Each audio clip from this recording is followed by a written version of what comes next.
আমাদের নবাব সিরাজউদ্দৌলার মতো লড়াই করে জীবন দেয় নাই, ঠিক আপনার মতন। কি করছেন আব্বা? আমি কি করেছি? এই তুই কার বংশধর? তোর দাদার বাপ কি ছিল? জমিদার ছিল। তার মানে তুই জমিদার বংশ। আর তুই কিনা একজন হাটে বাজারে ঘুরে বেড়ানো মেয়ের সাথে সম্পর্ক করিস, আর সেটা নিয়ে তুই তোর বাপের সাথে তর্ক করিস। খবরদার আব্বা, খবরদার, এই কথা আর একবারও কবেন না। কোন কথা আমি একবারও বলবো না। এই কোন কথা বলবো না? কেন গায়ে ফসকা পড়ে? তুই সমাজ বুঝিস না, স্ট্যাটাস বুঝিস না? না, বুঝি না। আমি বুঝি না, আমার বোঝার কোনো দরকার নাই। আব্বা, আপনার আমি বলতেছি, আপনি যদি আমার সাথে বেশি বাড়াবাড়ি করেন, আমি কিন্তু বাড়ির সাথে বাধ্য হব। কথাটা মনে রাখেন।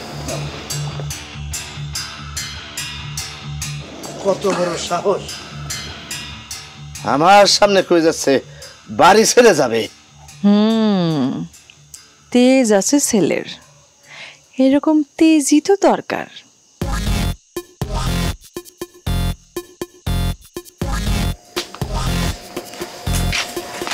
ডিরেক্টর সাহেব কি চিন্তিত? না মানে একটু। আরে ধুর, এত চিন্তা করার কিছু নেই। আমার হিরো এই সমস্ত গায়ের মেয়ে মন থেকে টেনে ফেলে দিই। আরে আমি তো বহুবার টেনে এনেছি, তারপরে তো আবার আবার চলে যায়। আরে আপনি আমার উপর ছেড়ে দেন না, টেনে তুলে একদম ডাস্টবিনে ফেলে দিব। আপনাদের ডাস্টবিন আছে না? না, তা তো নেই।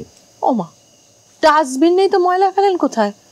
এত লোক, ময়লা ফেলতে হয় না? ডাস্টবিন না থাকলে ফেলবো কোথায়? ময়লার ভাগাড়ে ফেললে তো বিষয়টা জমে না। আসলে কি হয়েছে? কি হয়েছে? সারাদিন তো শুধু এই গরজারো দেওয়ার হাঁস মুরগি নিয়ে থাকো। ওই তাকায় দেখো, দেখো নিজের চোখে দেখো। তুমি পারবা, আমার মন বলছে তুমি পারবা। তুমি ওই আমার ছেলেকে মানে আয়ত্ত করে ফেলো, তারপরে ও যেন মন থেকে ওই সুখীরে মানে মধুমতি নদীতে ফেলে দেয়। Please please.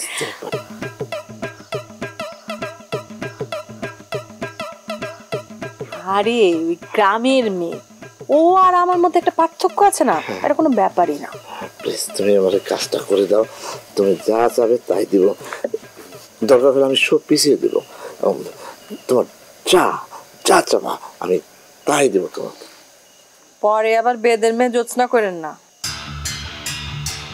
শোনো, আমি আমি একজন শিল্পী মানুষ, আমি যা কথা দিই তা রাখি। ঠিক আছে।